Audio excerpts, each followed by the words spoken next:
Hola amigas, amigos, bienvenidas a Tecnosfera.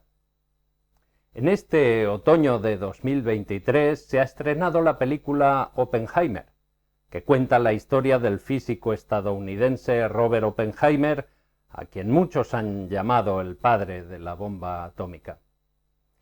Con la excepción de los fabricantes de armas, los políticos que las compran y los militares que las usan, se podría afirmar que todos estamos de acuerdo en que una bomba, sea nuclear, química o biológica, pertenece al lado oscuro de la humanidad. Pero el caso de la bomba atómica es un ejemplo especialmente flagrante porque su creación supuso un enorme esfuerzo colectivo, planificado y concertado de desarrollo tecnológico, pero también de investigación científica fundamental que lo hizo posible. Por eso la bomba atómica es hoy el mejor ejemplo del lado oscuro de la ciencia. ¿Pero quieres saber más acerca de la paternidad del invento más estúpido de la humanidad? Pues sígueme y te lo cuento.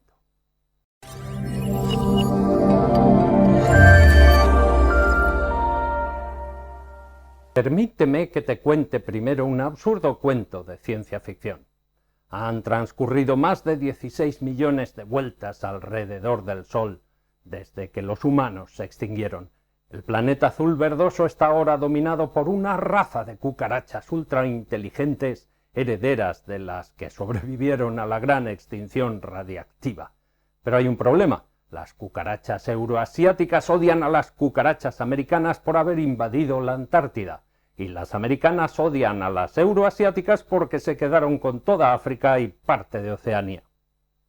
Pero el año pasado ambos grupos dieron con la solución a sus problemas.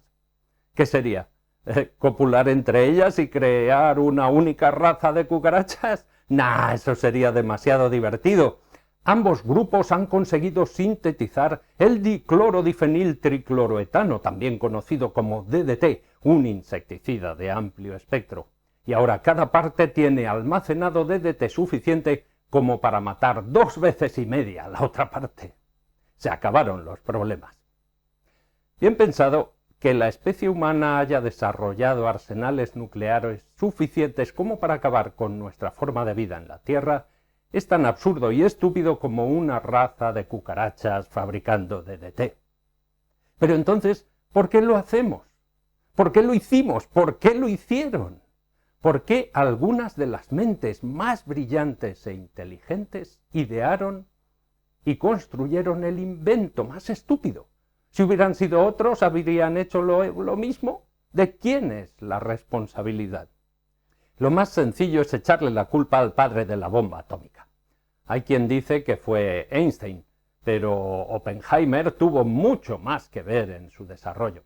Es verdad que algunos de los descubrimientos más importantes de Einstein, E = mc², ayudan a entender las reacciones nucleares de las bombas atómicas, pero no por eso podemos decir que sean sus hijas. De hecho, mayor grado de paternidad se le podría asignar al propio Einstein por haber firmado una famosa carta dirigida al presidente de los Estados Unidos, Franklin Delano Roosevelt, urgiéndole a desarrollar la infame bomba antes de que lo hicieran los alemanes. En mi opinión, firmar aquella carta en 1939 escrita por su colega Leo Szilard fue probablemente el mayor error de su vida, mayor que su propuesta de la constante cosmológica o sus críticas a la mecánica cuántica. Por su parte, Oppenheimer no firmó ninguna carta, pero aceptó la dirección científica del proyecto Manhattan cuando el general Leslie Groves se la propuso. ¿Deberíamos considerar entonces al general Groves como el verdadero padre de la bomba atómica?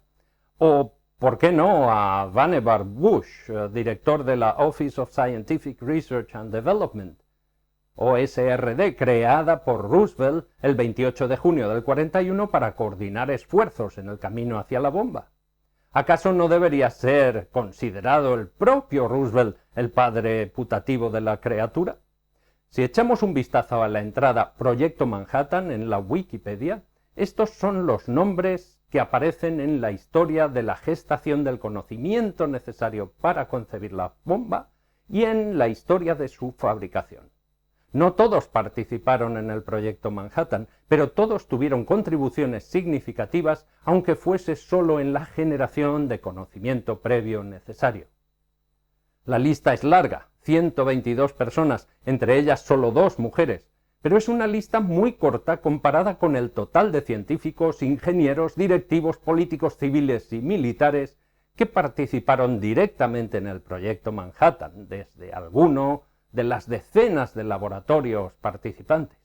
El proyecto duró de 1942 hasta el 46 y en su apogeo en el 44 llegó a emplear a 129.000 trabajadores. 84.500 trabajaban en la construcción, 40.500 eran técnicos de planta y 1.800 eran personal militar. Supongo que los 2.200 restantes debieron de ser científicos, ingenieros y técnicos especializados de todas las categorías y especialidades. Y sin embargo, muy pocos de ellos eran completamente conscientes de las implicaciones de su trabajo y del objetivo final. ¿Deberíamos concluir que todos ellos se podrían considerar padres de la bomba atómica? ¿Los que lo sabían? ¿Los que no lo sabían? ¿Ninguno se enfrentó a dudas morales lo suficientemente intensas como para dejar de trabajar en el proyecto? Pues de hecho sí, el físico polaco Józef Rotblat, perteneciente al contingente de científicos participantes por parte del Reino Unido, fue el único.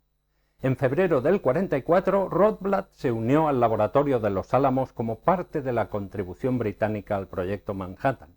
Tenía dudas morales por las implicaciones del proyecto, pero estaba de acuerdo en que los aliados debían poder amenazar con represalias en caso de que Alemania desarrollara la bomba.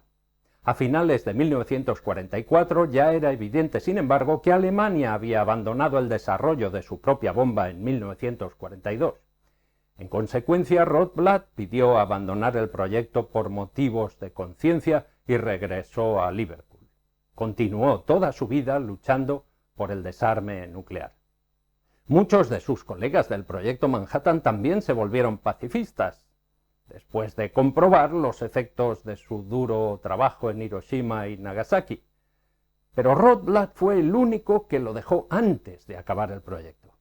En 1995 le fue otorgado el Premio Nobel de la Paz. ¿Cómo es posible que ningún otro científico diese ese paso? El propio Oppenheimer tuvo dudas y después de los bombardeos genocidas de Hiroshima y Nagasaki se mostró arrepentido, pero antes no había parado hasta conseguir su objetivo. ¿Por qué? Supongo que ser propuesto para un alto cargo que además persigue un objetivo patriótico debe de ser muy tentador para cualquiera con un ego a la altura de un científico brillante. Y una vez convertido en el director del proyecto, un brillante científico con el ego de Oppenheimer no podía fallar. Su prestigio estaba en juego. Y ya está, ego y prestigio, eso lo explica todo. Todos los científicos participantes, padres putativos de la bomba atómica, se dejaron llevar por su ego y su prestigio. ¿Los militares también? Ah, no, por supuesto que no.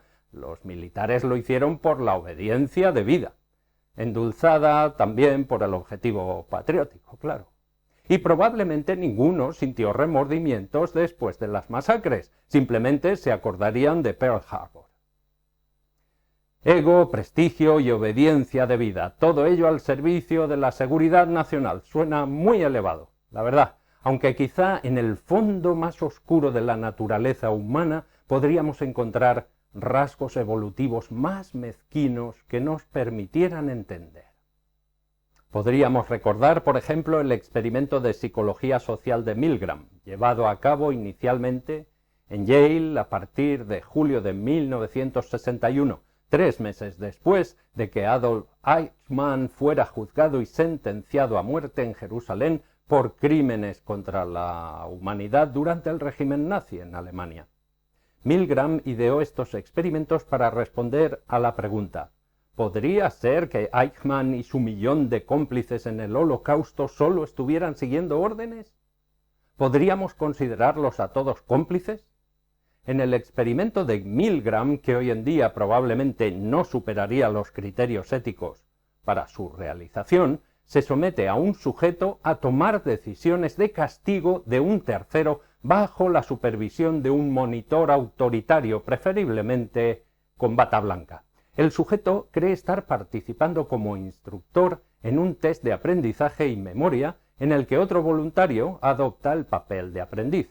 Este último es en realidad un actor al que el sujeto instructor cree estar administrando descargas eléctricas de intensidad creciente cuando el aprendiz se equivoca. En el experimento original, el 65% de los participantes, 26 de 40, llegaron a aplicar la descarga máxima, supuestamente letal, de 450 voltios, aunque muchos se sentían incómodos al hacerlo. Aquí no había ego, ni prestigio, ni seguridad nacional, solo obediencia. Pero quienes obedecen, obedecen a alguien. En el experimento de Milgram era el de la bata blanca, pero en el mundo real nunca faltan líderes, desde el presidente de la comunidad de vecinos hasta el presidente de los Estados Unidos. En las reuniones de vecinos siempre se puede decidir entre todos, pero a medida que la estructura social se hace compleja, delegamos nuestra responsabilidad y damos nuestra obediencia a un líder o lideresa que marca directrices, prioridades, objetivos. Son los decisores, son quienes deciden, apoyándose normalmente en las opiniones y consejos de sus consultores, pero también en las presiones de los lobbies. Y acaban tomando decisiones que nos afectan a todos. ¿Qué llevó al presidente Roosevelt a decidir la ejecución del proyecto Manhattan? Seguro que consultó, sopesó y reflexionó sobre el tema como cualquier individuo con su responsabilidad hubiera hecho. Pero estoy convencido de que en su acto de decisión final, ese momento que todos hemos vivido alguna vez, resolviendo nuestras propias y pequeñas decisiones, el corazón de Roosevelt le bombeó la idea. Es una cuestión de seguridad nacional. Bueno, la seguridad nacional es un mantra de fácil transmisión, es un mantra que pudo seguir redundantes caminos de ida y vuelta entre el secretario de Estado y el presidente, entre el presidente y Vannevar Bush y viceversa, entre Vannevar Bush y el general Groves y entre el general y Oppenheimer y toda la tropa. La seguridad nacional, sí señor. El problema de la seguridad nacional es que no hay una, hay muchas seguridades nacionales. Supongo que al menos hay una por cada nación de de humanos plantando sus patéticas banderas en este sufrido planeta. Las múltiples y divergentes seguridades nacionales han sido nuestra ruina y la causa de nuestras guerras. Y seguirán siéndolo, mientras nuestros múltiples líderes no se den cuenta de que en nuestro globalizado mundo, con pandemias globales, crisis globales y emergencias climáticas globales, la seguridad global debería estar por encima de cualquier seguridad nacional. Si tardan, es posible que den con sus seguridades nacionales en el basurero de la historia.